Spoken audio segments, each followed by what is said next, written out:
Hello students, જો અત્યાર સુધી જે છે આપણે ખાસ કિર્ચોફના નિયમો ભણ્યા, બે નિયમો, પછી આપણે મીટર બ્રિજ વિશે ભણ્યા, વિસ્ટન બ્રિજ વિશે ભણ્યા. આજે એક બીજી રચના વિશે વાત કરવાનું છે અને એ છે પોટેન્શિયોમીટર.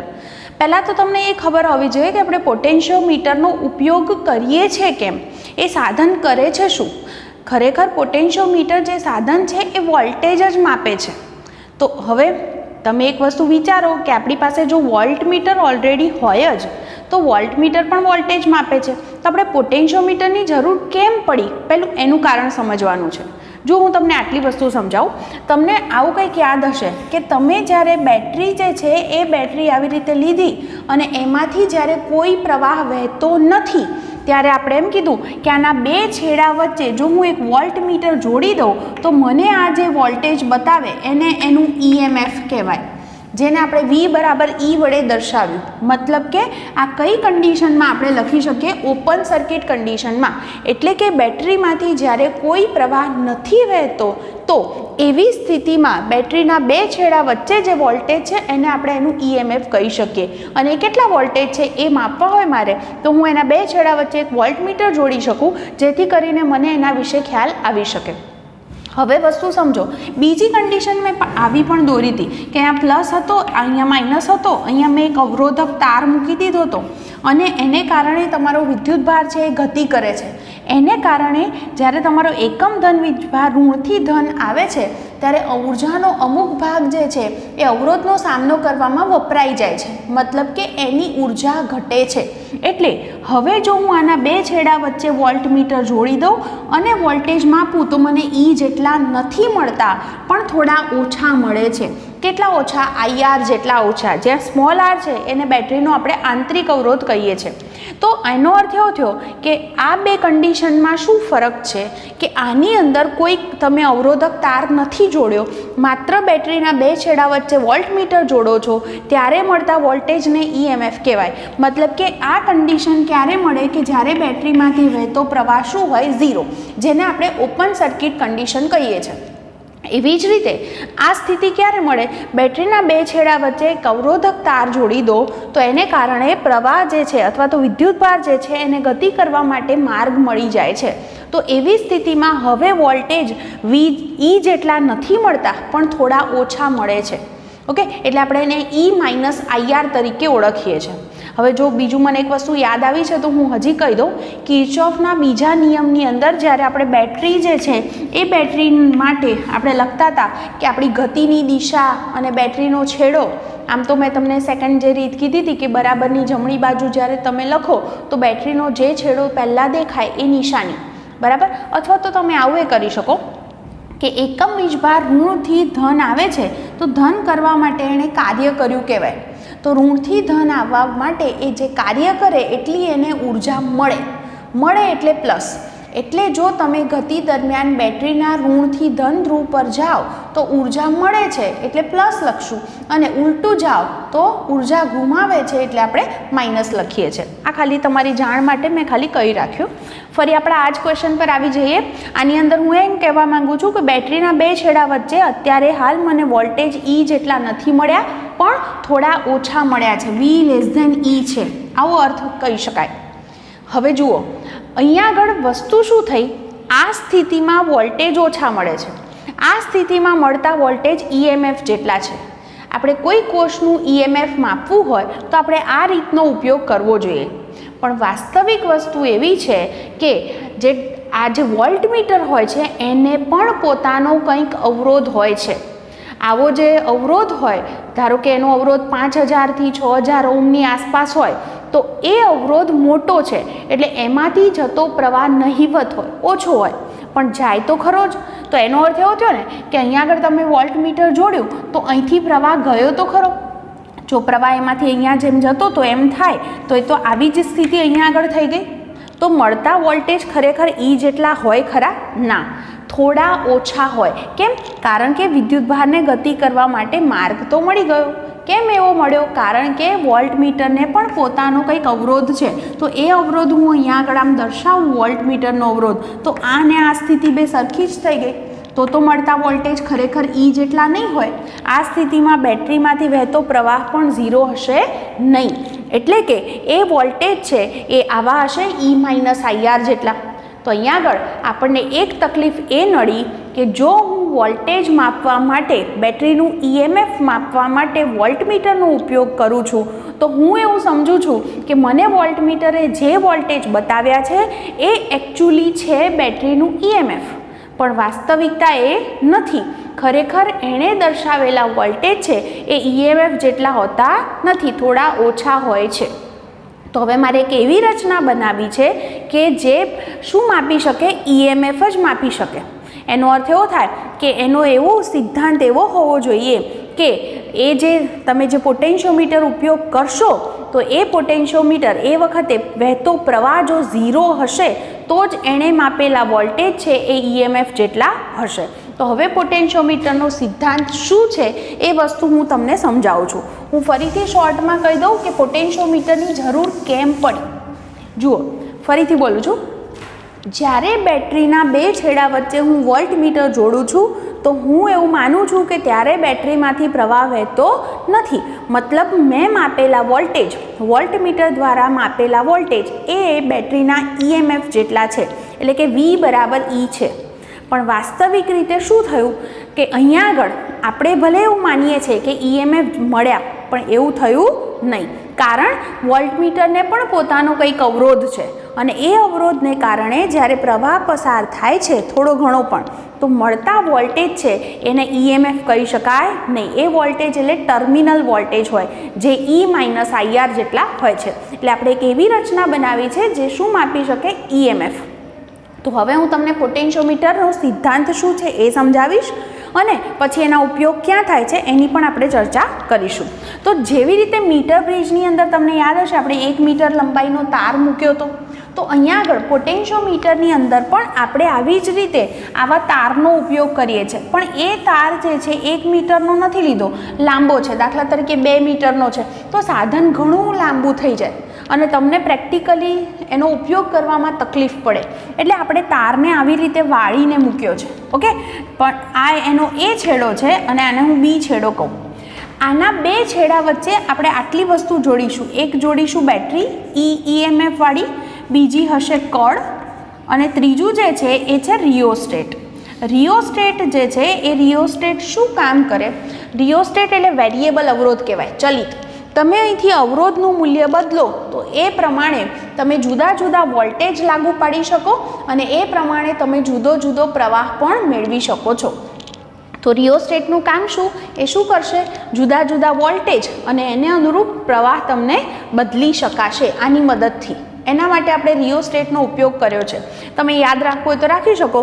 પોટેન્શિયોમીટરનો આ તાર છે એ તારની લંબાઈ, એટલે આ જે AB તાર છે એની લંબાઈ છે એ હું ધારો કે L જેટલી લઉં છું. તાર છે તો એનો પોતાનો અવરોધ પણ હોય, તો હું એમ માની લઉં કે એની એકમ લંબાઈ દીઠ અવરોધ, એકમ લંબાઈ દીઠ અવરોધ જે છે એને ધારો કે હું ρ વડે દર્શાવું તો આની L લંબાઈ છે તો AB તારનો અવરોધ કેટલો થશે? ત્રિરાશિ મૂકો તો એ અવરોધ શું થાય? L ρ જેટલો હશે. એટલે આ સમગ્ર તારનો અવરોધ છે L ρ. બેટરી છે એનું EMF E છે અને એનો આંતરિક અવરોધ ધારો કે સ્મોલ r જેટલો છે. અહીંયા આગળ તમે માની શકો પોટેન્શિયોમીટર તારની સાથે શું જોડ્યું છે? બકરી, બેટરી, કળ અને રિયોસ્ટેટ. ચલો, હવે આ સ્થિતિમાં હું અહીંયા આગળથી એમ કહું કે I જેટલો પ્રવાહ બનશે. એ I પ્રવાહ મારે શોધવો હોય તો મારી પાસે સૂત્ર શું છે? ઓહમના નિયમ પ્રમાણે I = V/R. તો વોલ્ટેજ કેટલા છે? E જેટલા અને R એટલે ટોટલ અવરોધ લેવો પડે. તો તમને અહીંયા કેટલો અવરોધ દેખાય છે? જુઓ તો આકૃતિની અંદર એક આ તાર છે AB તાર, તો AB તારનો અવરોધ શું છે? L ρ છે. ઓકે, પ્લસ તમે જુઓ અહીંયા આગળ રિયોસ્ટેટનો અવરોધ છે એ કેપિટલ R છે તો હું R લખી શકું. અને એ સિવાય આ બેટરી છે એનો આંતરિક અવરોધ શું હોય? Small r. ઓકે, તો અહીંયા આગળથી આપણે કહી શકીએ કે આ સૂત્ર મુજબ આ પરિપથમાંથી કેટલો પ્રવાહ વહેતો હશે? તો I E/ કેટલો? ટોટલ મેં અવરોધ લીધો છે. અવરોધ અહીંયા તમે રિયોસ્ટેટ લીધું છે એનો કંઈક અવરોધ R હશે. બેટરીનો આંતરિક અવરોધ હોય તો લેવાનો, ન હોય તો 0 લઈ શકો છો. અને L ρ છે એ આ તારનો અવરોધ છે. આ વસ્તુ તમને મળી. ઓકે, હવે હું એમ માની લઉં કે ધારો કે મારે અહીંયા આગળ આ એક સી બિંદુ લેવું છે, એટલે એ થી સી સુધીનું અંતર ધારો કે સ્મોલ એલ છે. મારે એવું કહેવું હોય કે આના બે છેડા વચ્ચેનો સ્થિતિમાનનો તફાવત શું છે, આટલા વચ્ચે એ સ્થિતિમાનનો તફાવત મારે વી શોધવો છે. તો હવે જુઓ, તમે જાણો છો કે વી બરાબર આઈ આર, આવું જાણો છો. તો વી મારે કયા બે છેડા વચ્ચે શોધવો છે, એ અને સી વચ્ચે. તો મારે એમાંથી વહેતો પ્રવાહ આઈ લેવો પડશે અને અવરોધ કેટલા ભાગનો લેવો પડશે, તો એ અને સી જેટલા ભાગમાં જે અવરોધ હોય એ. તો ધ્યાનથી સમજજો, અહીંયા આગળ પ્રવાહ આઈ તો બધે જ એક સરખો હશે, કારણ કે બધું જ શ્રેણીમાં છે. જુઓ, ક્યાંય રસ્તો બદલાતો નથી, એટલે પ્રવાહ તો આઈ જે છે એ તમે આ જ લઈ શકો. અને આટલો એસી તારનો અવરોધ શું થાય, તો આપણે ત્રિરાશિ મૂકી શકીએ ને. શું ત્રિરાશિ મુકાય, એકમ લંબાઈ દીઠ અવરોધ સ્મોલ રો, તો સ્મોલ એલ લંબાઈ દીઠ શું થાય, એલ ઇન્ટુ રો થાય. તો હું આમાં મૂકી દઈશ. ચલો, આઈની વેલ્યુ શું મૂકું, E/L રો પ્લસ આર, આવું થશે. અને આ જે છે એ અને સીનો અવરોધ છે એ શું થશે, એલ ઇન્ટુ રો. તો હવે એનો મતલબ એમ થયો કે મને એ અને સી વચ્ચેના વોલ્ટેજ શું મળ્યા, આવું મળ્યા. ઈ રો પછી એલ છે હું અલગથી લખું છું, આ રો અહીંયા લખ્યો ખાલી મેં, વધ્યું શું આર પ્લસ એલ રો. તો આ સૂત્રને તમે ધ્યાનથી જુઓ તો આ કૌંસવાળા બધા પદ અચળ છે. અચળ એટલે જુઓ, બેટરીનું EMF અચળ, રો એટલે એકમ લંબાઈ દીઠ તારનો અવરોધ એ પણ અચળ. કેપિટલ આર તમે જે રિયોસ્ટેટમાંથી એક અવરોધ ફિક્સ કરી દીધો હોય અથવા અવરોધ પેટી મૂકી હોય તો એમાંથી ધારો કે 5 ઓહ્મ અવરોધ કાઢ્યો છે તો આર બરાબર 5 છે. બેટરીનો આંતરિક અવરોધ પણ અચળ, તારની ટોટલ લંબાઈ પણ અચળ, પાછો રો છે એ પણ અચળ. તો આ બધું અચળ છે તો કહી શકાય વી ચલે છે એલ. એટલે કે બે છેડા વચ્ચે સ્થિતિમાનનો જે તફાવત છે એ લંબાઈના સમપ્રમાણમાં છે. તો એનો અર્થ એવો થાય કે બે છેડા વચ્ચેની જેટલી લંબાઈ બદલાય એના સમપ્રમાણમાં વોલ્ટેજ પણ બદલાશે. અને ચલે છે એની બદલે આપણે જે અચળાંક લખીએ છીએ એને હું ફાઈ વડે દર્શાવું છું. તો જ્યાં ફાઈ બરાબર શું લખી શકાય, કેટલી વેલ્યુ છે, E/R પ્લસ એલ રો છે એમ કહી શકાય, આટલી વેલ્યુ છે. અને જે અચળ છે તમે ફાઈને સૂત્રનો કરતા કરો તો ફાઈ બરાબર શું લખી શકાય, V/L પણ લખી શકાય. તો આને જે છે એકમ લંબાઈ દીઠ વિદ્યુત સ્થિતિમાન બોલાય. એટલે એના માટે બીજો શબ્દ વપરાય છે વિદ્યુત સ્થિતિમાન પ્રચલન. તમને કોઈ કેમ કે ને કે વિદ્યુત સ્થિતિમાન પ્રચલનનો એકમ શું, તો શું કહેશો, વોલ્ટ પર મીટર. અને એ શોધો એમ કે એનો અર્થ કઈ વસ્તુ શોધવાની કીધી છે, V/L શોધવાનો કીધો છે. તો V/L શોધવો હોય તો તમારી પાસે સૂત્ર શું થશે, આટલું થશે. ફાઈ શોધવો છે V/L એટલે તો ફાઈ બરાબર આ સૂત્ર છે, તો એનો તમે ઉપયોગ કરી શકો. તો અહીંયા આગળથી એનો અર્થ એવો થયો કે જેમ લંબાઈ બદલાય એમ V બદલાય છે. તો પોટેન્શિયોમીટરનો સિદ્ધાંત એમ કે છે કે સતત બદલી શકાય, એલ બદલો એમ એ બદલાય છે એટલે સતત બદલી શકાય અને સાથે સાથે માપી પણ શકાય એવો એ પોટેન્શિયલ ડિફરન્સ આપે છે.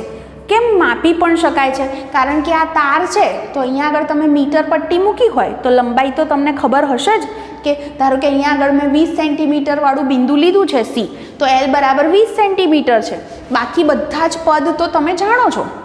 તો એ બે છેડા વચ્ચે સ્થિતિમાનનો તફાવત V શું છે એ આપણે જાણી શકીશું. તો અહીંયા આગળથી તમને આ પોઈન્ટ ખબર પડી ગઈ હશે કે પોટેન્શિયોમીટર છે એ કયા સિદ્ધાંત પર કામ કરે છે.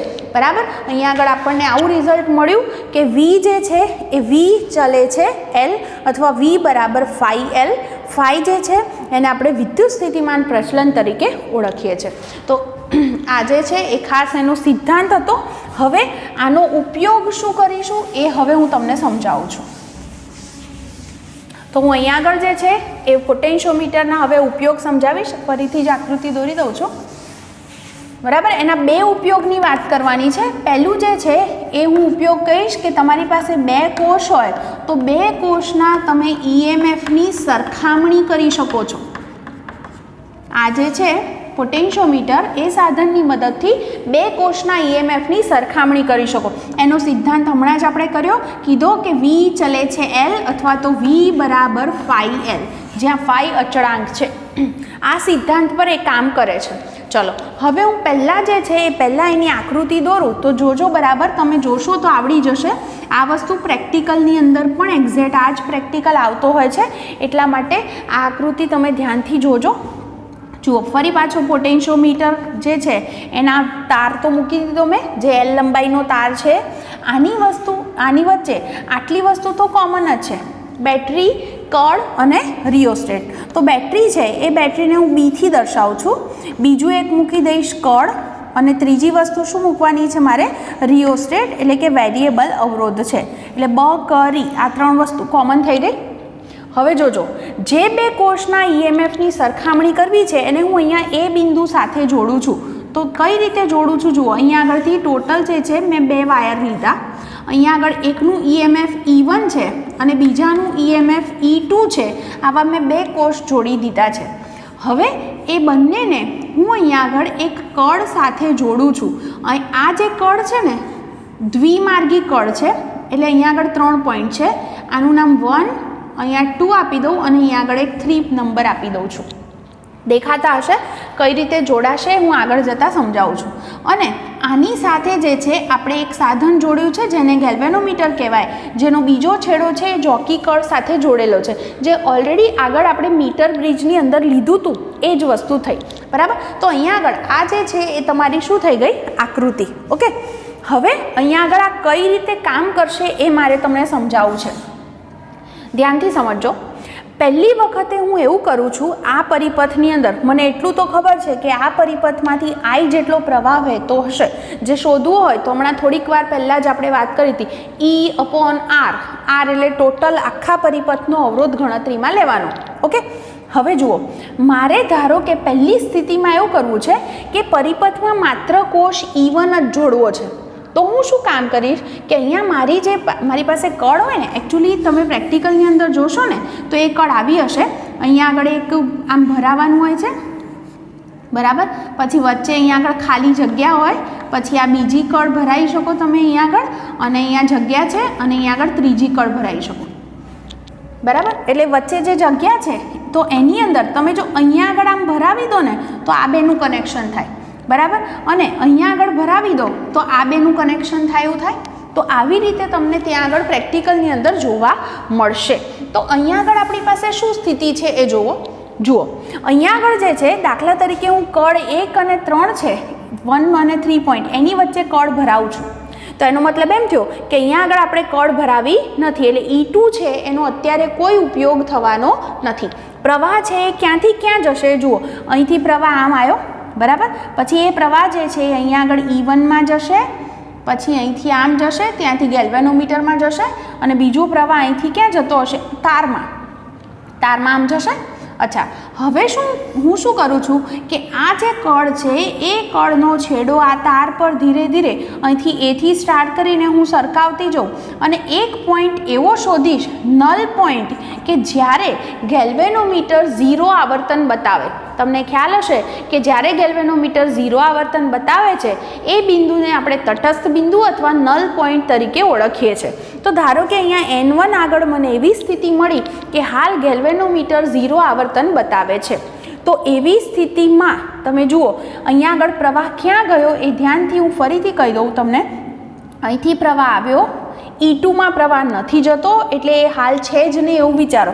ક્યાં જાય છે? E1માં જાય છે અને અહીંયા આગળ જાય છે. ઓકે, તો હવે તમારી પાસે આ જે પરિપથ બન્યો કેટલો જોજો, N1 ગેલ્વેનોમીટર, ત્યાંથી E1 અને A. કઈ લૂપ લઉં છું? A, ત્યાંથી N1, ત્યાંથી ગેલ્વેનોમીટર, ત્યાંથી કયો કોષ? E1 અને પછી A. આના માટે આપણે કિર્ચોફના બીજા નિયમ પ્રમાણે લખીએ તો શું લખાય? અહીંથી તમે આમ ગયા, બરાબર, તો આટલા ભાગનો અવરોધ તમારે ગણતરીમાં લેવાનો હોય, અને એ જે અવરોધ છે એ આપણે જાણીએ છીએ કે લંબાઈના કેવો છે? સમપ્રમાણમાં. એ કેવો છે? લંબાઈના સમપ્રમાણમાં. તો એ શું લખી શકાય? માઇનસ, તમારી અને પ્રવાહની દિશા એક જ છે એટલે માઇનસ લખવું પડશે. પછી તમે અહીંથી આમ જાઓ છો, ગેલ્વેનોમીટરમાં કશું જ પ્રવાહ નથી, એટલે 0 છે. પછી બેટરી છે એનો કેવો છેડો આવ્યો? નેગેટિવ આવ્યો, એટલે માઇનસ E1 લખવું પડશે. તો હું અહીંયા આગળ જો સૂત્ર લખું તો સૂત્ર શું લખાશે? જુઓ, આવું થશે, તમારી અને પ્રવાહની દિશા એક જ છે એટલે માઇનસ IR है ને, તો R જે છે એ અવરોધ લંબાઈના સમપ્રમાણમાં છે, એ લંબાઈને હું L1 નામ આપું છું.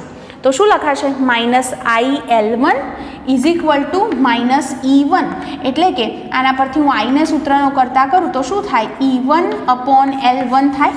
અચ્છા, તમને એક વસ્તુ આ રીતે પણ કહી શકો અને બીજું એવું પણ કહી શકો કે જુઓ, અત્યારે હાલ હું જોઉં છું કે આ કોષમાંથી કોઈ પ્રવાહ જતો નથી, પ્રવાહ નથી જતો, તો એવી સ્થિતિમાં, કારણ કે ગેલ્વેનોમીટર 0 આવર્તન બતાવે છે, એનો અર્થ એવો થાય કે એમાંથી પ્રવાહ નથી જતો.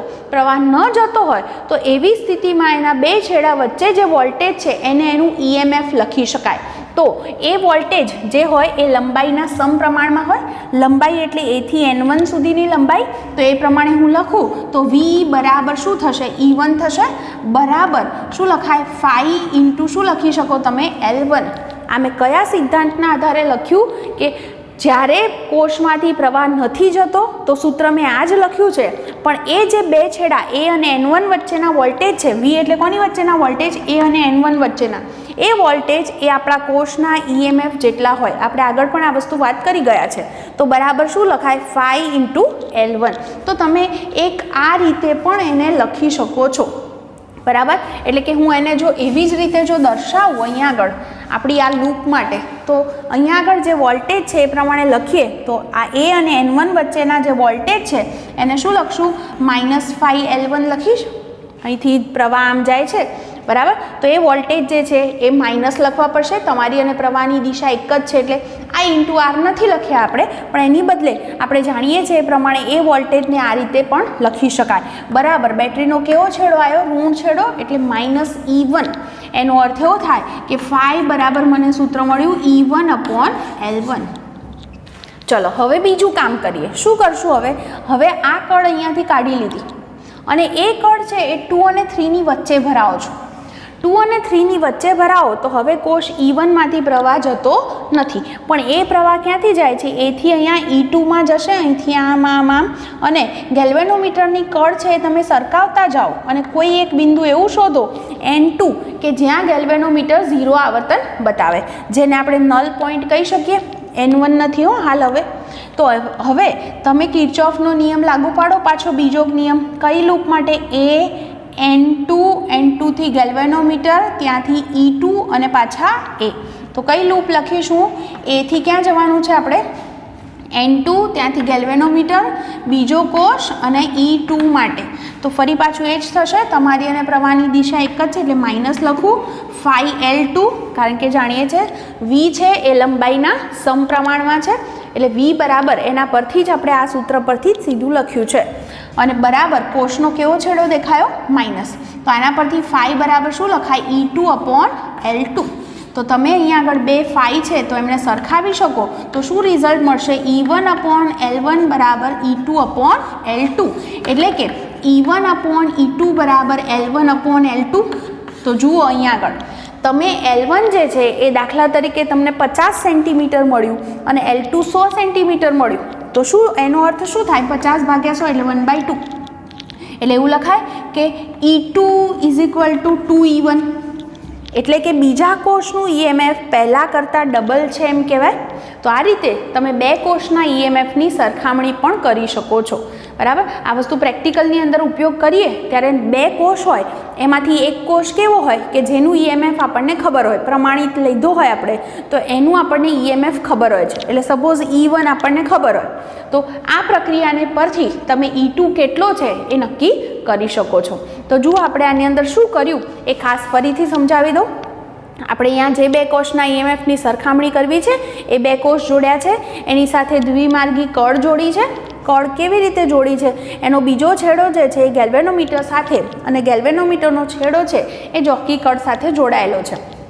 કયા સિદ્ધાંત પર અહીંયા કામ કરે છે કે જ્યારે ગેલ્વેનોમીટરમાંથી વહેતો પ્રવાહ 0 હોય ત્યારે આપણને મળતા જે વોલ્ટેજ છે એને એનું EMF કહી શકાય, બેટરીનું EMF, જે લંબાઈના સમપ્રમાણમાં છે. એટલે V બરાબર 5L. આવું આપણી પાસે સૂત્ર છે. તો મેં માત્ર આટલું જ કર્યું કે પહેલી વખતે E1 કોષ જોડાયો અને આપણે કળને ફેરવતા ગયા તો એક બિંદુ એવું મળ્યું કે જ્યારે ગેલ્વેનોમીટર 0 આવર્તન બતાવે, પછી એમાં આપણે કિર્ચોફનો બીજો નિયમ લાગુ પાડ્યો છે. એ V બરાબર આપણે IR લખીએ છીએ પણ અહીંયા આગળ V બરાબર phi L લખી શકાય એ વસ્તુનો ઉપયોગ કર્યો છે. તો એવું બે માટે લખી અને પછી એમનો ગુણોત્તર લઈ લીધો છે. તો આ પોઈન્ટ તમને ખાસ સમજાઈ ગયો હશે. હવે બીજું એક MCQ માટે બહુ જ ઇમ્પોર્ટન્ટ કહી શકાય એવી વાત પણ હું જોડે જોડે કહું છું. જુઓ, તમે અહીંયા એવું કરી શકો કે બે કોષ છે એમના બે પ્રકારના જોડાણ કરી શકો. શું કરી શકાય? એમને સહાયક અને વિરોધક સ્થિતિમાં જોડી શકો. એક જોડાણ છે એને હું સહાયક કહીશ અને બીજું જોડાણ છે એને હું વિરોધક કહીશ. જુઓ, સહાયક અને વિરોધક જોડાણ કરો એટલે દાખલા તરીકે એવું કર્યું કે તમે બે કોષ છે એમને એકબીજા સાથે એવી રીતે જોડ્યા છે કે દાખલા તરીકે આવી સ્થિતિ છે કે આ કોષ છે એની સાથે બીજો કોષ હું આમ જોડી દઉં તો એનો અર્થ એવો થાય કે એકનો ઋણ છે એ બીજાના ધન સાથે જોડાય છે. તો બંનેમાં જ્યારે તમે કિર્ચોફનો બીજો નિયમ લાગુ પાડો ત્યારે પ્રવાહની દિશા આમ એક જ દિશા હોય તો બંનેમાં સરખા જ છેડા તમારી નજર સામે આવશે. તો બરાબરની જમણી બાજુ તમે જ્યારે વોલ્ટેજ લખો ત્યારે E1 પ્લસ E2 આવે ધારો કે, હે ને? કેમ? કારણ કે બંનેના છેડા કેવા દેખાયા તમને? સરખા. તો હવે હું અહીંયા આગળ એવી સ્થિતિ ગોઠવું છું કે બે કોષ આ રીતે એકબીજા સાથે જોડાયેલા છે. એટલે આ જ આકૃતિની અંદર હું ફેરફાર કરી દઉં. હું મારી રીતે ખાલી આકૃતિ ચેન્જ કરું છું. એક કોષ E1 આમ છે અને હું અહીંયા આગળ E2 ને પણ આમ મૂકી દઉં. તો આ જોડાણ કેવું કહેવાય? સહાયક જોડાણ. તો એવી સ્થિતિમાં આપણે એવું કરી શકીએ કે અહીંયા આગળથી કોઈક તટસ્થ બિંદુ શોધી કાઢીએ અને એ લંબાઈને હું L3 કહું તો આપણા સૂત્ર મુજબ V બરાબર phi L મુજબ શું લખી શકાય? અહીંયા આગળ EMF એટલે ટોટલ થશે E1 પ્લસ E2 બરાબર શું લખાશે? phi, એનું નામ હું L3 આપું છું, એ નવી લંબાઈ મળીએ. આ જ સૂત્ર લખું છું પણ હવે એક જ કોષ નથી, બે છે એટલે બંનેમાંથી પ્રવાહ જતો હોય એટલે જ્યારે તમે કિર્ચોફનો નિયમ લાગુ પાડો તો આનોય નેગેટિવ આવ્યો ને આનોય નેગેટિવ આવ્યો તો આવું લખાશે ને? આવું લખાય. જો હું લખું જ સૂત્ર એટલે ખ્યાલ આવે. -phi L3 બરાબર -E2 -E1 આવું થયું. એટલે એના પરથી લખ્યું E1 પ્લસ E2 બરાબર phi L3. ઓકે, બીજું કરું છું વિરોધક જોડાણ. વિરોધક જોડાણ માટે શું કરી શકો તમે? એક કોષ છે એનો નેગેટિવ છે એ બીજાના પણ નેગેટિવ સાથે જોડાય તો એવું જે જોડાણ છે એને આપણે વિરોધક જોડાણ કહી શકીએ. તો એમાં શું થવાનું? કિર્ચોફનો બીજો નિયમ લાગુ પાડો ત્યારે તમારી નજર સામે એકનો પોઝિટિવ આવશે તો બીજાનો નેગેટિવ આવશે. તો એવા સૂત્ર પ્રમાણે હું તટસ્થ બિંદુ L4 શોધી કાઢું તો મને આવું સૂત્ર મળે E1 - E2 બરાબર phi L4. ગુણોત્તર લો તો E1 plus E2 upon E1 minus E2 phi cancel એટલે L3 અપોન L4 થાય. હવે અંશમાં યોગ પ્રક્રિયા અને છેદમાં વિયોગ પ્રક્રિયા કરીએ તો શું થાય? E1 પ્લસ E2 યોગ એટલે સરવાળો તો ઉપર E1 માઇનસ E2 થાય. છેદવાળું પદ ઉપર ઉમેરવાનું અને બીજી વખતે અંશમાંથી છેદવાળું પદ બાદ કરવાનું. તો જુઓ નીચે શું થાય? E1 પ્લસ E2 છે એમાંથી આ પદ બાદ કરવાનું છે. કયું? E1 માઇનસ E2 એટલે માઇનસ માઇનસ કેવા થઈ જશે? પ્લસ. આ બાજુ શું થઈ જાય? L3 plus L4 upon L3 minus L4. Okay, તો જુઓ અહીંયાથી શું થાય? E1 કેન્સલ થાય, ઉપર E2 અને E2 કેન્સલ થાય. શું વધ્યું? 2E1 upon 2E2. 2 કેન્સલ કરું તો E1 અપોન E2 બરાબર L3 plus L4 upon L3 minus L4. આવું સૂત્ર મળ્યું. એટલે દાખલા તરીકે તમને એમ કે બે કોષ છે તમારી પાસે, જ્યારે તમે એને સહાયક સ્થિતિમાં જોડો છો ત્યારે તટસ્થ બિંદુ જે છે એ 12 સેન્ટીમીટર અંતરે મળ્યું અને જ્યારે વિરોધક સ્થિતિમાં જોડો છો ત્યારે તટસ્થ બિંદુ એટલે L4 કહેવાય. જ્યારે સહાયક જોડ્યું ત્યારે L3 નામ આપ્યું, વિરોધકમાં જોડો છો ત્યારે L4 નામ આપો છો ત્યારે 6 સેન્ટીમીટર અંતરે મળે છે. તો E1 અપોન E2 ગુણોત્તર શોધો. શું કરવાનું? L3 plus L4 upon L3 minus L4. તો ભાગાકાર કરો, જવાબ મળી જશે, હે ને? 18/6 એટલે 3 જવાબ આવશે. તો આ રીતે જે છે તમે MCQની અંદર પણ આનો ઉપયોગ કરી શકો છો. તો આ ખાસ વાત કરી આપણે પોટેન્શિયોમીટર છે એની મદદથી બે કોષના EMFની સરખામણી કરી શકાય. ચાલો હવે આપણે એનો બીજો ઉપયોગ છે એ પણ જોઈ લઈએ. આકૃતિ ઓકે ફરીથી જ દોરું છું. જુઓ, તમારી પાસે કોઈ કોષ હોય ને તો તમે એનો આંતરિક અવરોધ પણ શોધી શકો છો. એટલે આનો બીજો ઉપયોગ શું થશે કે તમારી પાસે કોઈ કોષ છે તો કોષનો શું શોધી શકાય? આંતરિક અવરોધ. ઓકે, ચલો ફરી પાછી આપણી જે આકૃતિ છે એની અંદર આટલી વસ્તુ તો કોમન જ થશે. શું? આ પોટેન્શિયોમીટર તાર છે, આ એ છેડો અને આ બી છેડો, એની વચ્ચે શું જોડી દેવાનું? બકરી, બેટરી, પછી કળ અને ત્રીજું જે છે એ છે રિયોસ્ટેટ. ઓકે, તો અહીંયા આગળ જે છે આટલી વસ્તુ તો આપણે જોડી દીધી. બીજું શું જોડીએ છીએ જુઓ, જે કોષ છે એનો આંતરિક અવરોધ શોધવો છે એ કોષ જોડ્યો, ધારો કે એનું EMF E જેટલું છે. બીજું તમે એક કામ કરો છો કે એની સાથે એક જે છે એ અવરોધ પેટી જોડો છો, રેઝિસ્ટન્સ બોક્સ, જેમાંથી તમે કંઈક આર અવરોધ કાઢશો. ઓકે, અને આની સાથે પણ એક કળ ભરાવી દો છો. આનું નામ K1 આપી દઉં કળ, તો આનું નામ K2 કળ આપી દઉં છું. બરાબર? અને એનો જે કોમન જે છેડો છે એ આપણે ગેલ્વેનોમીટર સાથે જોડ્યો છે, જેનો છેડો જોકી કળ સાથે જોડાયેલો છે. ખ્યાલ આવી ગયો હશે શું કર્યું આપણે? બહુ જ સિમ્પલ છે આટલી વસ્તુ. હવે જુઓ થશે શું આની અંદર. પહેલી વખતે હું એક કામ કરીશ કે અહીંયા કળ ભરાવી નથી. બરાબર? એનો અર્થ એવો થાય કે અવરોધ પેટી ઉપયોગમાં નથી અને અહીંયા આગળથી પ્રવાહ પસાર થશે. આ કળ ભરાવેલી છે તો અહીંથી પ્રવાહ પસાર થશે. હવે તમે એક કામ કરો કે ગેલ્વેનોમીટર છે એની જે કળ છે, જોકી કળ, એને અહીંયા આગળ ફેરવતા જાઓ તો એક બિંદુ, તટસ્થ બિંદુ એવું મળશે કે જ્યારે ગેલ્વેનોમીટર 0 આવર્તન બતાવશે. અને આપણે જાણીએ છીએ એમ પોટેન્શિયોમીટરનો સિદ્ધાંત શું કહે છે? V = phi L. એટલે કે બે છેડા A અને N1 વચ્ચેના જે વોલ્ટેજ છે એ વોલ્ટેજ કેવા હોય તો આ લંબાઈના સમપ્રમાણમાં. ધારો કે A થી N1 સુધીની લંબાઈ L1 છે. બરાબર? તો આના બરાબર આપણે શું લખી શકીએ? સૂત્ર phi L1 લખી શકાય. અને એ જે વોલ્ટેજ છે એને હું આ કોષનું EMF કહી શકું. કેમ EMF કહેવાય? કારણ કે આપણે જાણીએ છીએ કે જ્યારે કોષમાંથી પ્રવાહ નથી વહેતો, આ 0 બતાવે છે એનો અર્થ શું કે એમાંથી પ્રવાહ વહેતો નથી, ત્યારે એના બે છેડા વચ્ચેના વોલ્ટેજને આપણે એનું EMF કહી શકીએ. તો આને હું સમીકરણ નંબર 1 આપી દઉં છું. હવે હું શું કરીશ કે આ કળ K2 ભરાવી દઈશ. એનો અર્થ એવો થાય કે અહીંયા આગળથી જે પ્રવાહ જશે અહીંયા જશે અને અહીંયા જશે. ફરી પાછું એક કામ કરી શકીએ આપણે, ફરી પાછું આના પર સરકાવતા જઈએ અને એક તટસ્થ બિંદુ N2 શોધી કાઢીએ. તો A થી N2 સુધીની નવી લંબાઈ છે એનું નામ હું L2 આપું છું. તો ફરી પાછા આપણા સિદ્ધાંત મુજબ A થી N2 વચ્ચેના જે વોલ્ટેજ છે એ સૂત્ર મુજબ શું મળશે? phi L2 મળશે.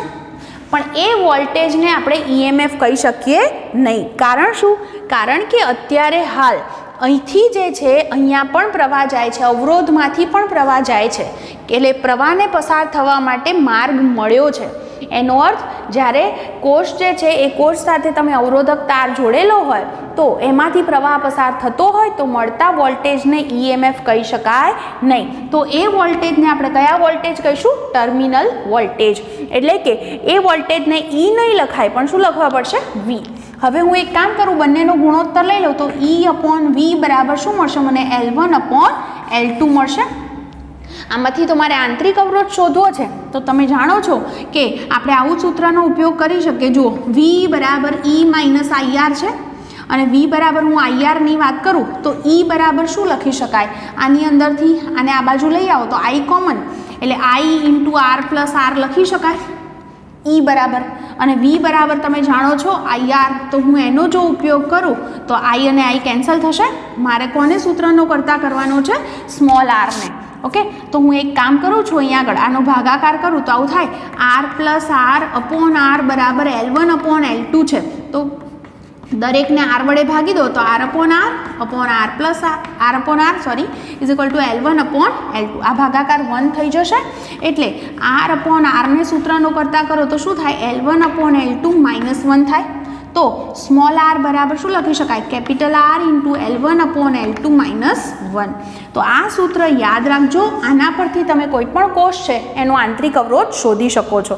તો જુઓ R જે છે એ આપણી અવરોધ પેટીમાંથી ધારો કે 5 ઓહ્મ અવરોધ કાઢ્યો હોય તો R બરાબર 5 ઓહ્મ લેવાના.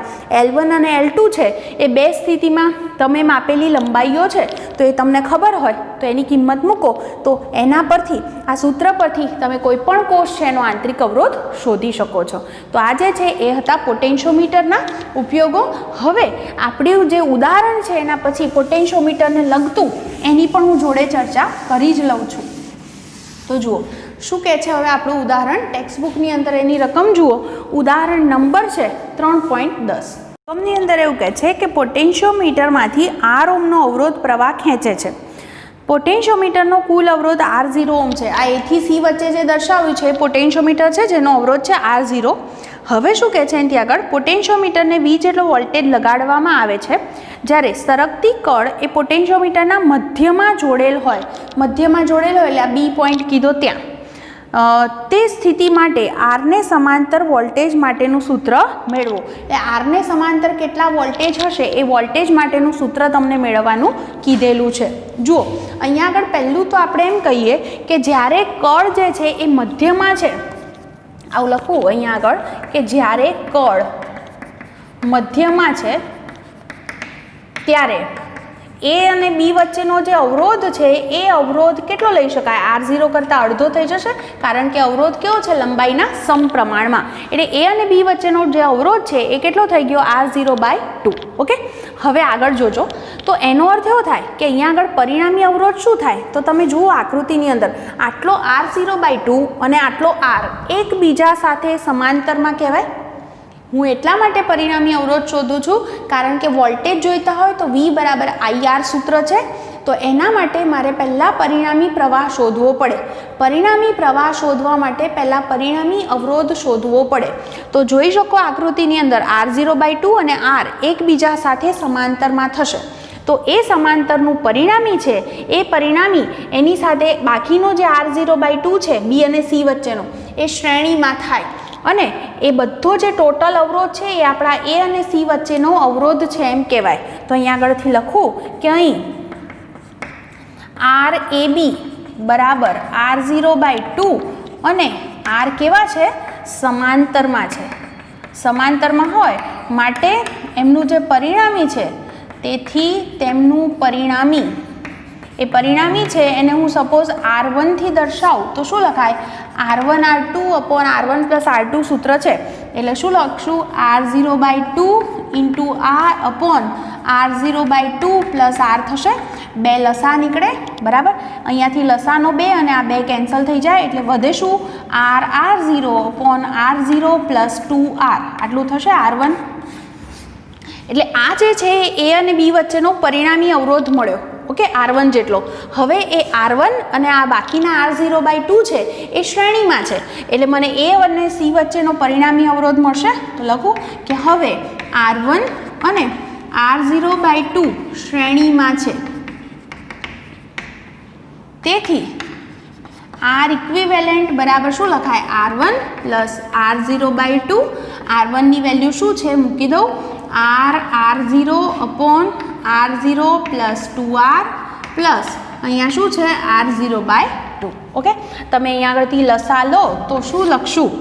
R ઇક્વિવેલન્ટ બરાબર કેટલો લસા થશે? 2 × R0 + 2R લસા થશે અને અહીંયા 2 થી ગુણાશે એટલે શું થશે?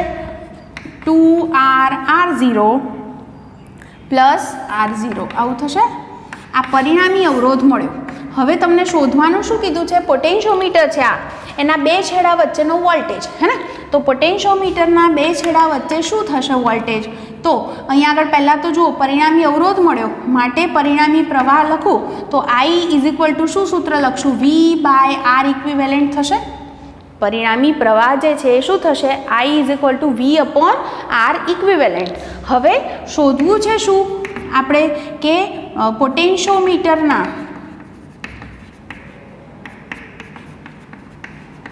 બે છેડા વચ્ચે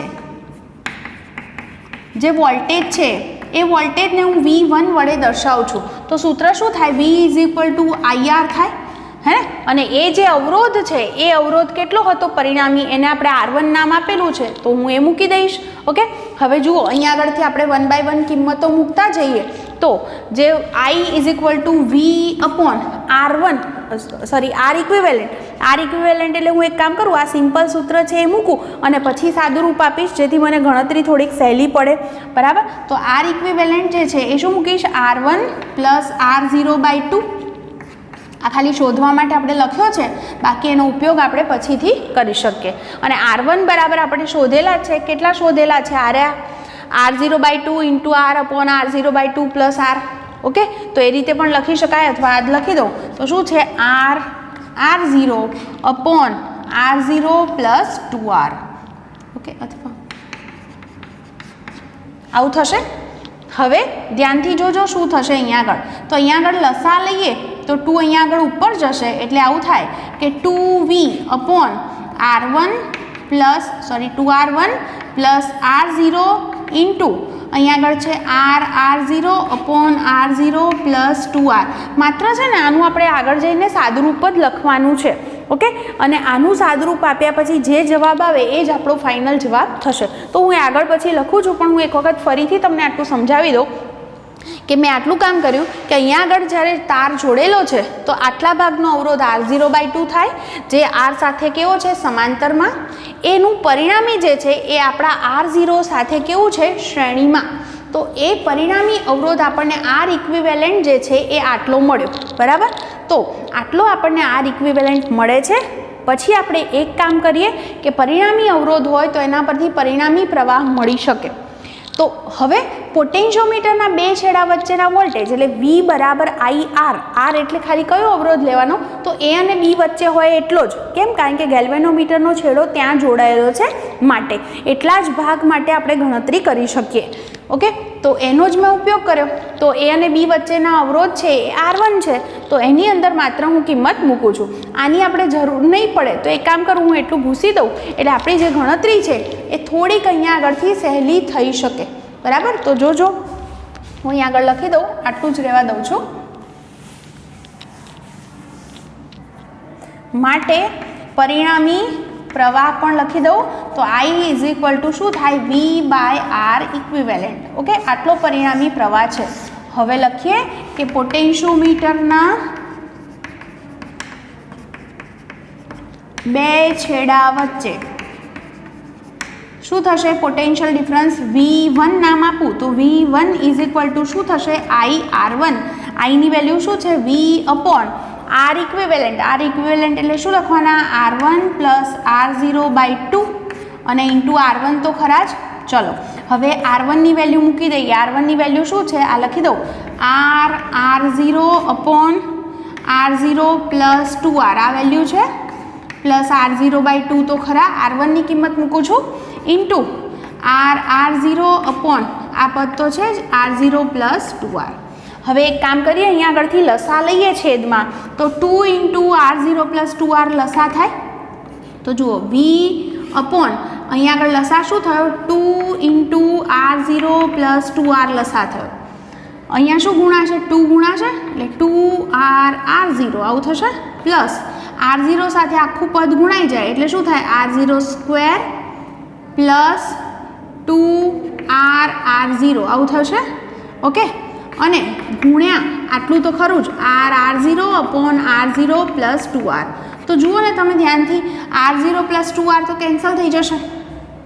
ઓકે, બાકીનું જે વધે છે એનું સાદુરૂપ અહીંયા આગળ હું લખું તો શું થશે, બરાબર V અપોન અહીંયા આગળ કેટલું પદ વધ્યું છે અહીંયા જુઓ 2R. એક કામ કરીએ, આ બધામાંથી R0 કોમન જ છે, તો R0 કોમન કાઢીએ અને આ R0 સાથે કેન્સલ કરી દઈએ. બરાબર, સીધું જ લખું તો ખ્યાલ આવશે તમને.